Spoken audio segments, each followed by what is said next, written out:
പിതാവിന്റെയും പുത്രന്റെയും പരിശുദ്ധാത്മാവിന്റെയും നാമത്തിൽ ആമേൻ. ഇന്ന് ജൂലൈ 14 തിങ്കളാഴ്ച. അമ്മയോട് ചേർന്ന് പ്രാർത്ഥിക്കാം. അമ്മേ പരിശുദ്ധമ്മേ, അമ്മേ പരിശുദ്ധമ്മേ, ദൈവമാതാവേ, കൃപാസനത്തിലൂടെ ഞങ്ങൾക്കും ഞങ്ങളുടെ ദേശത്തിനും അമ്മ മധ്യസ്ഥം തേടി തന്ന എല്ലാ അനുഗ്രഹങ്ങൾക്കും കൃപകൾക്കും ഞങ്ങളിപ്പോൾ ഹൃദയം നിറഞ്ഞ നന്ദി പറയുന്നു.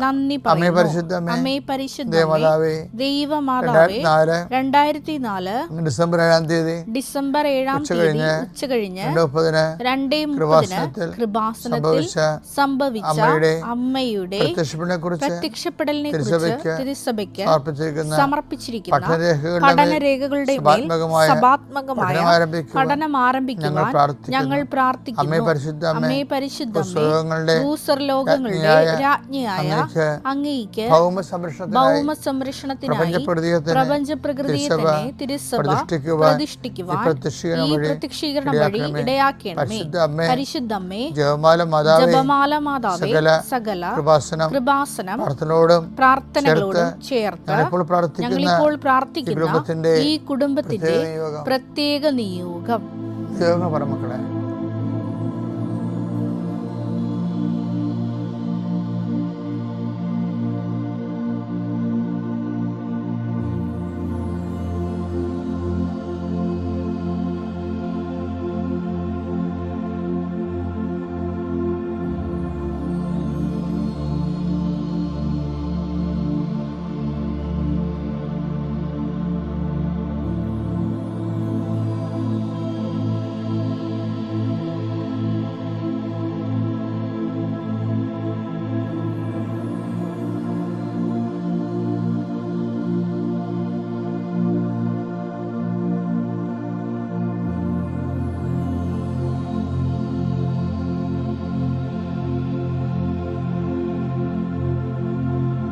മക്കളെ, അമ്മയുടെ പ്രത്യക്ഷീകരണത്തിന്റെ അനുഗ്രഹവേളയിൽ ഞങ്ങൾക്ക് സാധിച്ചു തരുവാൻ കനിയണമേ. വിശ്വാസ പ്രമാണം.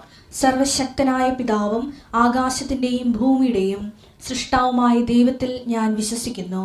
അവിടുത്തെ ഏകപുത്രനും ഞങ്ങളുടെ കർത്താവുമായ ഈശോമിശിഹായിലും ഞാൻ വിശ്വസിക്കുന്നു.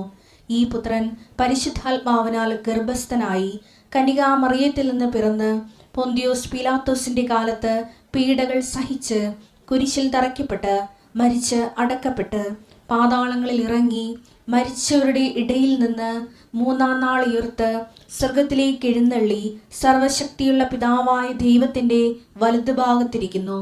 അവിടെ നിന്ന് ജീവിക്കുന്നവരെയും മരിച്ചവരെയും വിധിക്കുവാൻ വരുമെന്നും ഞാൻ വിശ്വസിക്കുന്നു. പരിശുദ്ധാത്മാവിലും ഞാൻ വിശ്വസിക്കുന്നു. വിശുദ്ധ കത്തോലിക്കാ സഭയിലും പുണ്യവാന്മാരുടെ ഐക്യത്തിലും പാപങ്ങളുടെ മോചനത്തിലും ശരീരത്തിന്റെ ഉയർപ്പിലും നിത്യമായ ജീവിതത്തിലും ഞാൻ വിശ്വസിക്കുന്നു. ആമേൻ.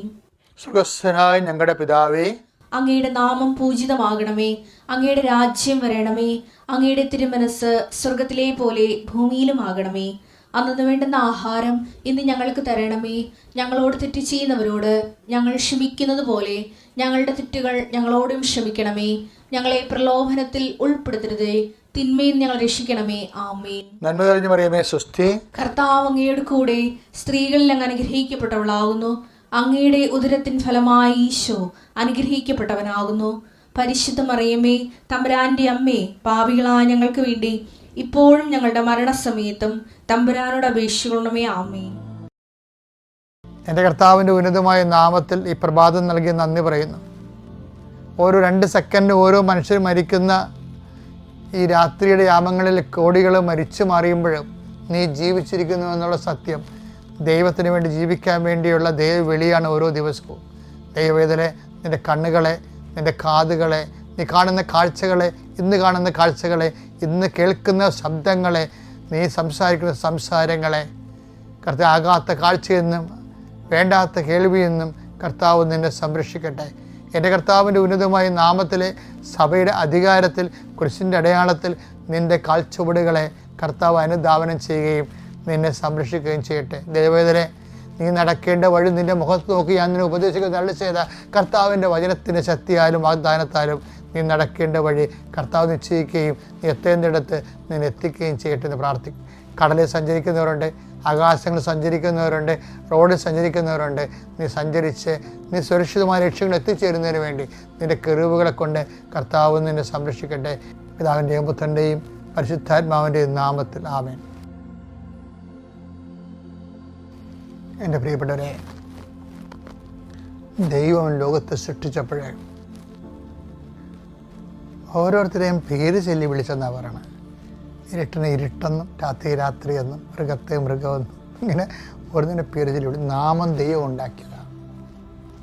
ആ നാമത്തിലാണ് നമ്മൾ അറിയപ്പെടുന്നത്. അതുകൊണ്ട് നാമത്തെ കീഴടക്കാൻ നാമത്തിനെ പറ്റത്തുള്ളൂ. Body grows by eating bodies. ശരീരം വളരണത് മറ്റ് ശരീരങ്ങളെ കഴിച്ചുകൊണ്ടാണ്. നമ്മൾ വളരണത് പച്ചക്കറിയും ചെടികളിലേക്ക് ശരീരം കഴിച്ചുകൊണ്ടല്ലേ. അതുപോലെ നാമത്തെ കീഴടക്കാൻ നാമത്തിനെ പറ്റത്തുള്ളൂ. അതാണ് ക്രിസ്തുവിൻ്റെ നാമം. ഫിലിപ്പി 2:9 എല്ലാ നാമങ്ങൾക്കും ഉപരിയായ നാമം നൽകുകയും ചെയ്തു. ഉപരിയായ നാമം നൽകുകയും ചെയ്തു എന്ന് പറയുമ്പോൾ എന്താണത്? ഇപ്പം ക്രിസ്തുവിനെ സംബന്ധിച്ചിടത്തോളം പ്രശ്നം, ക്യാൻസർ, ജപ്തി, അപകടം, തകർച്ച, തോൽവി ഇതെല്ലാം ഒരു നാമമല്ലേ. ഈ നാമങ്ങളെക്കാളെല്ലാം ഉന്നതമായ നാമത്തിൻ്റെ പേരെന്താണ്? കർത്താവ് എന്നാണ്. കർത്താവ് എന്ന് പറയുമ്പോൾ ഇതെല്ലാം അതിൻ്റെ താഴെയാണ് നിൽക്കുന്നത്. ഒരു വിഷയം ഉണ്ടായാൽ കർത്തനാമത്തിലുള്ള വിശ്വാസവും സ്നേഹവും കൊണ്ട് നമ്മൾക്ക് ക്രിസ്തുവിൻ്റെ പേരിൻ്റെ ഒരു നാമം, ക്രിസ്തു എന്ന് പറഞ്ഞൊരു പേരില്ലേ, ആ പേര്, ആ നാമത്തിന് ഒരു അനുഭവമുണ്ട്. ആ ക്രിസ്തു എന്നുള്ളൊരു പേരല്ലേ. കർത്താവ് എല്ലാ ഉന്നതമായ നാമം ആരാണ്? ക്രിസ്തുവിൻ്റെ നാമം. ക്രിസ്തു എന്നുള്ളത് എന്താണ്? ഒരു പേരല്ലേ. ആ പേരിന് എൻ്റെ അർത്ഥതലങ്ങളിൽ ഒരു അനുഭവമുണ്ട്. എന്താണത്? അഭിഷേകം, അഭിഷിക്തൻ എന്നാണ്. ക്രിസ്തു എന്ന് വെച്ച് കഴിഞ്ഞാൽ അഭിഷിക്തൻ എന്ന അർത്ഥം ഉണ്ട്, മിശിക. അപ്പോൾ അതിൻ്റെ അർത്ഥം എന്താണ്? ക്രിസ്തു എല്ലാ നാമങ്ങളെ ഉന്നതമായ നാമം വിശ്വാസം കൊണ്ട് അഭിഷേകമായി നമ്മൾ അനുഭവിച്ചാൽ നമുക്ക് അതിജീവനം സാധ്യമാണെന്നുള്ളതാണ്. അത് അങ്ങനെ അഭിഷേകത്തിൽ അതിജീവനം സാധ്യമാകുന്ന വേറെ ഒരു നാമം ഇല്ല, മറ്റൊരു നാമം നൽകപ്പെട്ടിട്ടില്ല.